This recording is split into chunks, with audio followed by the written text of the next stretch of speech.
There was a man in my kitchen. At first, I thought I was dreaming. I had just walked in from a freezing morning run, sweat clinging to my back, when I saw him.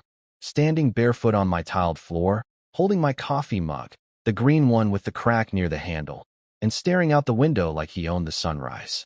He didn't flinch when I walked in, didn't say anything, just calmly sipped from my mug and kept his eyes on the backyard. And here's the thing, he was wearing my wife's robe, the one with the little embroidered S above the pocket, the one she only wore on cold mornings or when she had something to hide. I couldn't speak. My throat locked up, my fingers curled into fists without permission. I wanted to yell, throw something, demand answers. But all I could do was stare, half expecting this to be a prank or a breakdown, or maybe some kind of punishment for being the kind of man who notices things far too late. Then she walked in. Selena, hair still damp from a shower I hadn't heard, smudged mascara like she didn't expect daylight this soon. She saw me, really saw me, and something in her flinched. Just for a second. She didn't scream, didn't explain. She just looked at the man in the robe and said, "You should go." No names, no introductions, no apologies. He nodded, set down the mug, walked past me like I was a coat rack, never said a word. I stood there, paralyzed, as the door clicked shut behind him. And Selena? She walked to the sink and started washing the mug. Like this was normal. Like I hadn't just come home to a waking nightmare. And all I said was, "How long?" But she didn't answer. She never did. The silence after he left wasn't peaceful. It was heavy, like the air had teeth. And Selena? She just kept scrubbing that mug, as if removing a lipstick stain would erase what I'd just seen. As if I hadn't walked in on a stranger wearing her robe, drinking coffee in my home, standing where I usually stood. I didn't move. I didn't even sit down. I just leaned against the doorframe and stared at the back of her head, wondering what version of reality she was living in and why mine felt like it had been ripped apart with no warning. She finished rinsing the mug, grabbed a towel, and dried it with perfect care. Then she looked over her shoulder and said, so casually it made my stomach twist, "You want eggs?" Eggs. She asked if I wanted eggs. That's the moment I realized she wasn't going to give me the breakdown. No sobbing confession. No, it's not what it looks like. Not even a half-hearted attempt to lie. She'd already moved on to scrambled eggs. And somehow, that was more terrifying than if she'd screamed at me or begged for forgiveness. I shook my head, finally finding my voice, but it came out brittle. Who was he? She shrugged. A friend. A friend. I echoed, my voice cracking on the last word. Does your friend always walk around half-naked in your robe, drinking from my mug? She didn't answer. Instead, she opened the fridge, pulled out eggs and butter, and began cracking them into a pan like we were having a quiet Sunday morning. I stood there watching her move through our kitchen like it was hers alone. Like I was the guest now. She didn't even glance at me as she whisked the eggs and turned on the stove. My legs felt like jelly, but I forced myself to sit. I needed to understand. To dig into the rot she'd been so carefully hiding under routine and smiles and after-shower perfume. How long? I asked again. She didn't look up, but I caught the twitch in her cheek. The only sign that my words had landed. Still, she said nothing. Selena, I tried again, quieter this time. Please. She flipped the eggs with a spatula and said, flat as wallpaper, it's not about him. I blinked. What? She finally looked up, her eyes meeting mine for the first time that morning. There was no anger, no guilt, just exhaustion. It's about me, she said. I don't want to live in a cage anymore. A cage. She said cage, like being married to me was a prison sentence. Like the home I built for us, the hours I worked, the dinners I made when she was too tired, the way I held her during every panic attack. That was all just a cage. I gave you everything. I whispered, my voice breaking like glass underfoot. I never asked for any of it, she replied. That silence returned. Suffocating. Except now, it wasn't just between us. It was inside me, crawling under my ribs, curling up where love used to live. She served the eggs onto 2 plates and slid one across the counter. I didn't touch it. I watched it go cold while she ate hers in silence. Fork. Chew. Swallow. Fork. Chew. Swallow. Every sound louder than it should have been. Every bite another nail in the coffin. I didn't know what was worse, that she had betrayed me, or that she no longer considered it a betrayal. After she finished her eggs, she didn't ask me anything. No, are you okay? No, do you want to talk? She rinsed her plate, wiped her mouth with the corner of her sleeve like we were college roommates and not a married couple, and walked upstairs without a word. I stayed at the counter for what felt like hours. The egg sat untouched in front of me, congealing into some kind of metaphor for our marriage. Once warm, now just a pile of cold silence nobody wanted. Eventually, I got up and did the only thing I could think to do. Check our shared cloud account. We had this system. A simple Google Drive folder where we dumped everything. Receipts, bills, vacation photos, screenshots of memes we wanted to show each other later. We'd named it Us. I clicked the shortcut on my laptop and was immediately hit with an error. Access denied. I thought maybe the Wi-Fi had glitched, so I tried again. And again. Still locked out. Confused, I pulled up the app and tried logging into the account directly. The password didn't work. I tried the backup one, the old pet name combo we used when we first got married. Still nothing. Then I checked my recovery email. It had been removed as a recovery method. That's when the dread hit me in full. Not the panic of betrayal, but the cold calculation of it. She wasn't being careless. She wasn't having a moment of weakness. This wasn't spontaneous. It was strategic. She had been slowly, silently cutting me out. Digitally, emotionally, intentionally. I stared at the screen for a long time before shutting the laptop and just sitting there. Mello, my dog, came over and rested her head on my foot like she could smell my fear. That night, I waited until she was asleep before I picked up her phone. She always slept like a rock, especially after wine. Her phone had no lock screen. She used to say, "What's mine is yours, babe." That phrase aged like milk. I opened her messages. There wasn't much. Nothing obvious. A few group chats with her coworkers, a couple of friends I recognized. But one number caught my eye. It had no name attached, just a bunch of emoji-filled texts that didn't match her usual tone. A lot of late-night timestamps. A lot of phrases like, "You looked insane tonight, fire. When's the next one?" Missed the robe smirking face. That last one made my skin crawl. I scrolled up. Far up. The messages went back weeks. Maybe months. I saw inside jokes I didn't understand. Places I thought she hated, bars, clubs, house parties. The photos weren't scandalous, but they didn't have to be. It was the tone, the frequency, the comfort between them. They had their own language, their own rhythm, their own world, and I had been completely erased from it. I didn't wake her. I didn't confront her. Not yet. Not because I was afraid, though I was, but because I was curious. How far had she gone? How long had she been building this new version of herself, the one that didn't include me? I needed to know, not just for closure, but because I realized something terrifying. I wasn't dealing with a wife who made a mistake. I was dealing with a stranger who had been wearing my wife's face for months. The next morning, she acted like nothing had changed. She sang in the shower. She hummed while picking out a coat. She asked if I wanted her to grab oat milk on the way back, as if we were just a normal couple and not quietly bleeding to death under the same roof. I said no. I lied. I didn't want her stopping anywhere. I didn't want her going anywhere. But I also didn't want to tip my hand too early. So I waited. Watched. She left around 11:30 a.m. Said she was meeting her old coworker, Tara. I smiled and nodded. Said, "Have fun," like I wasn't planning on following her the moment she pulled out of the driveway. She didn't go to Tara's. She didn't even drive in that direction. I tailed her from 2 cars back, hands shaking the entire time. I'm not proud of it.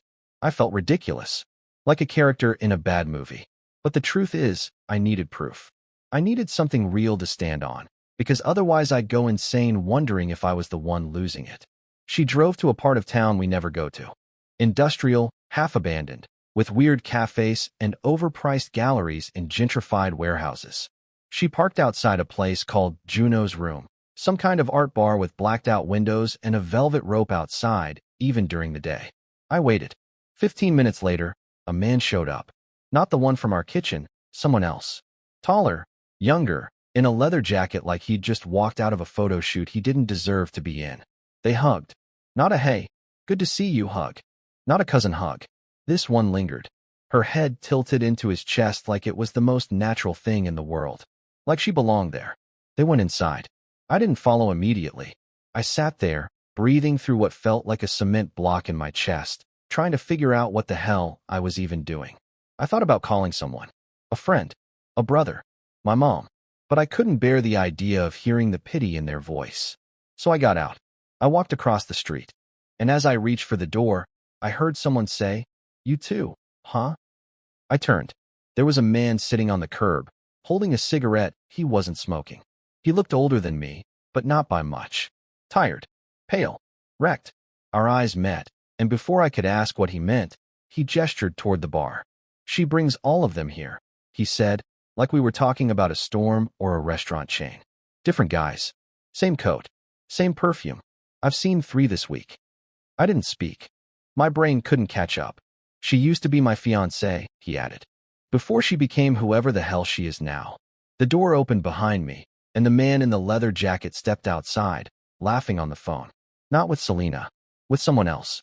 A second later, he kissed another woman on the cheek, not my wife, and walked off with her. I blinked. "What?"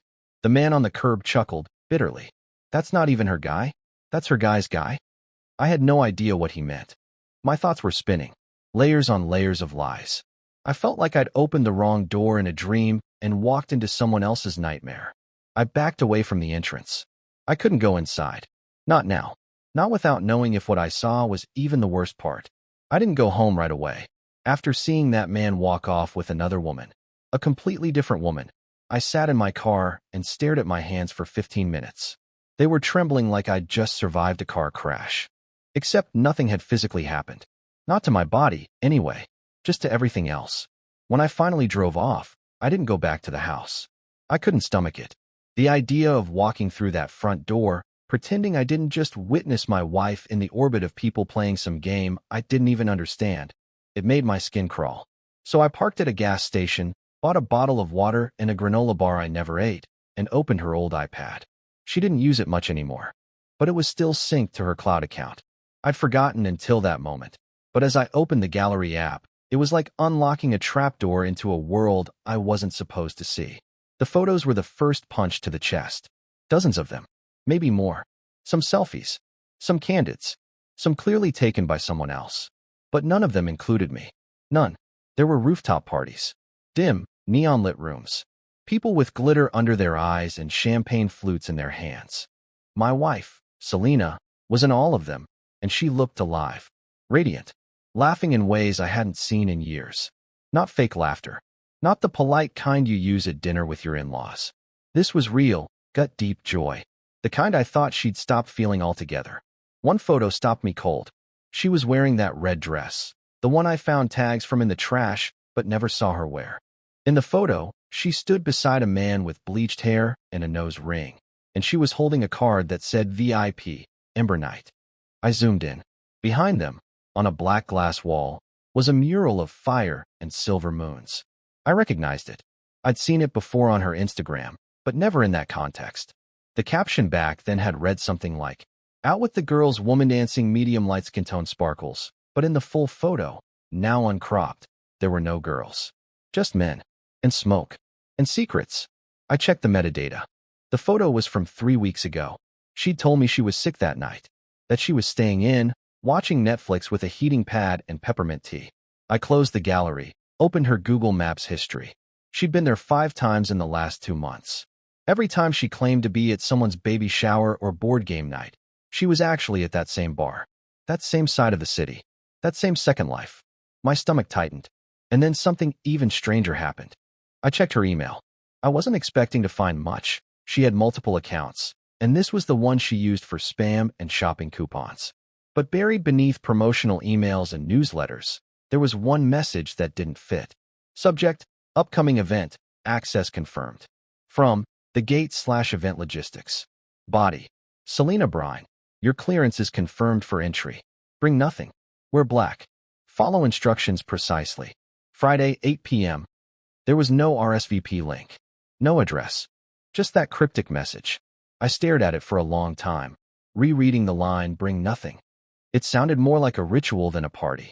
A command, not an invitation. And it was tomorrow. I sat there in my car, gripping the steering wheel, my mind spinning with 1,000 questions and 0 answers.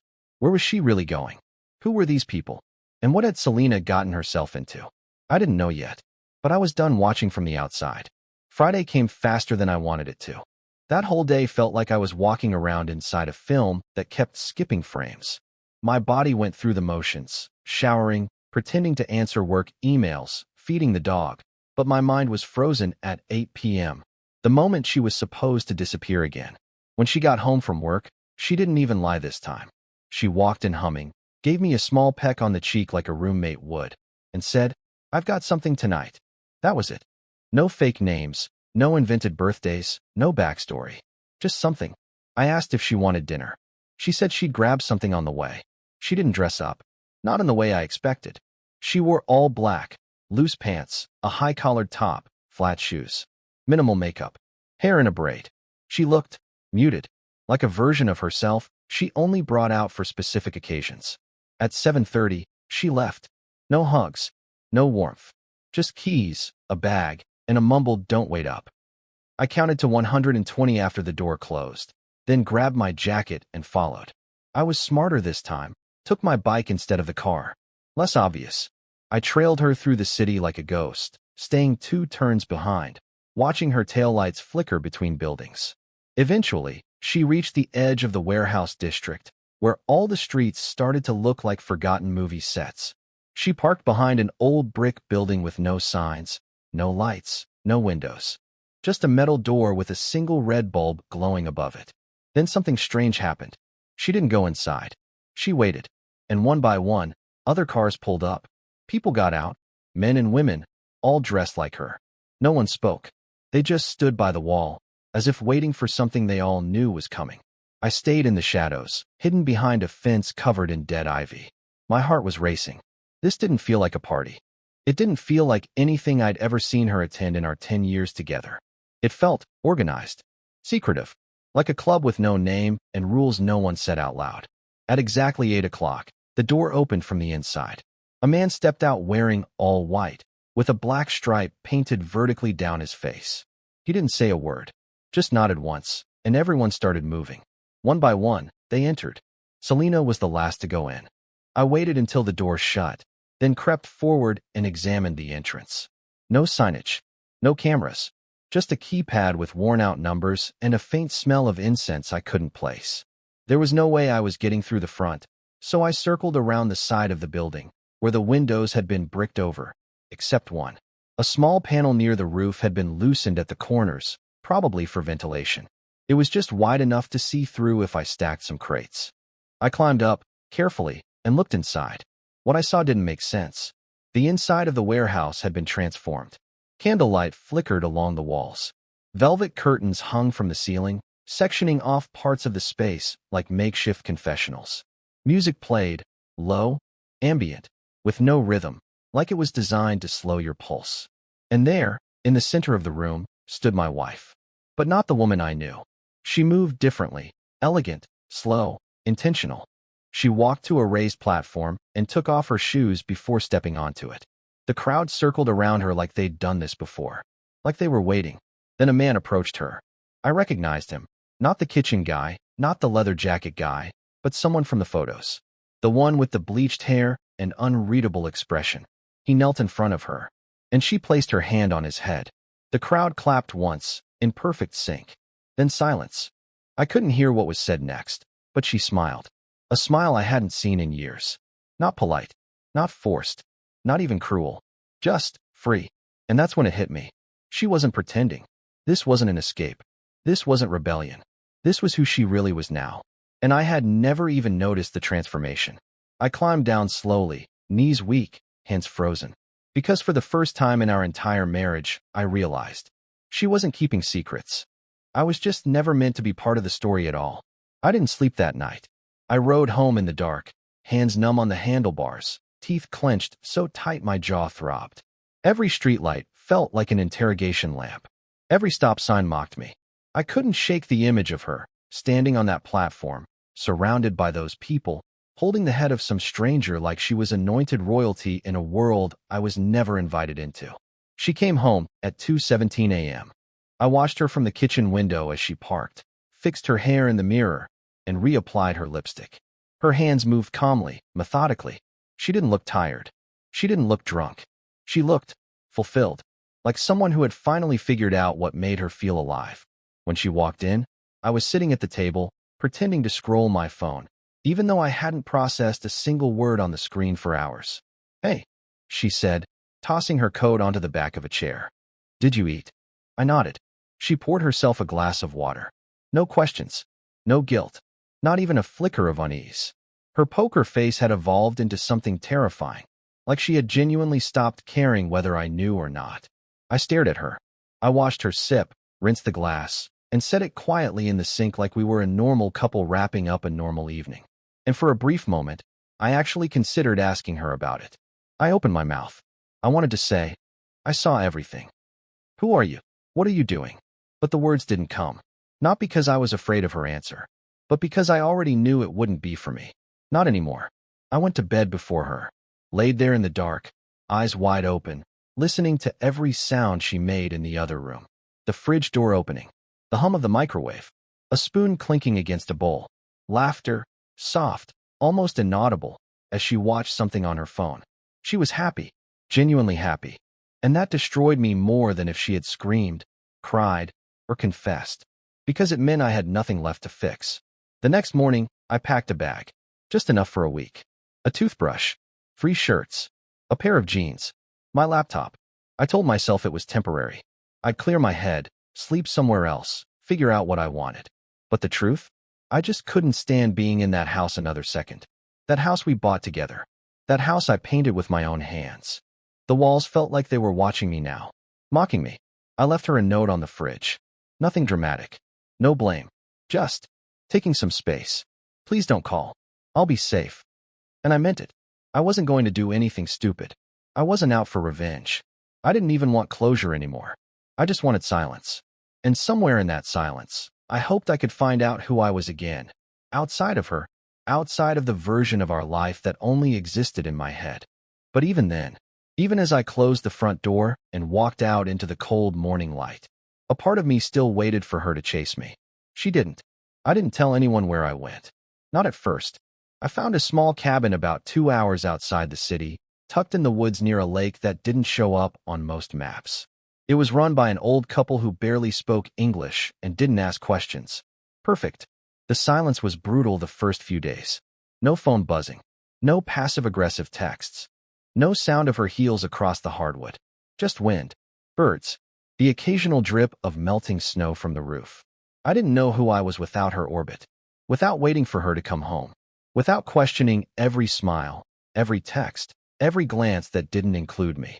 It was like learning to breathe again after years underwater. I journaled. A lot. At first, the entries were pathetic, rambling, tear-stained, written more like a 13-year-old with a broken heart than a grown man. But eventually, the tone shifted. Slowly, line by line, I started writing about me again. What I liked, what I missed, what I never allowed myself to want while I was busy loving someone who never planned to stay. I realized how many times I'd dimmed myself to let her shine. How often I said, it's fine, when it wasn't. How I'd bent myself into the shape of whatever she needed, hoping she'd do the same for me someday. She never did. But that wasn't the tragedy. The tragedy was that I stayed hoping she would. Around day 10, I started running again. Not to chase anything, just to move. I stopped refreshing her socials. Stopped checking our shared bank account. Stopped wondering if she'd text. She didn't. Instead, something better happened. One morning, I got an email from a publishing blog I'd followed for years. They'd seen an anonymous post I wrote on a private forum. Something I'd poured out one night after too much wine and not enough sleep. They said my writing hit them, like a bruise you can't stop touching. They asked if I wanted to write for them. I said yes. It wasn't a job. Not yet. Just a guest column.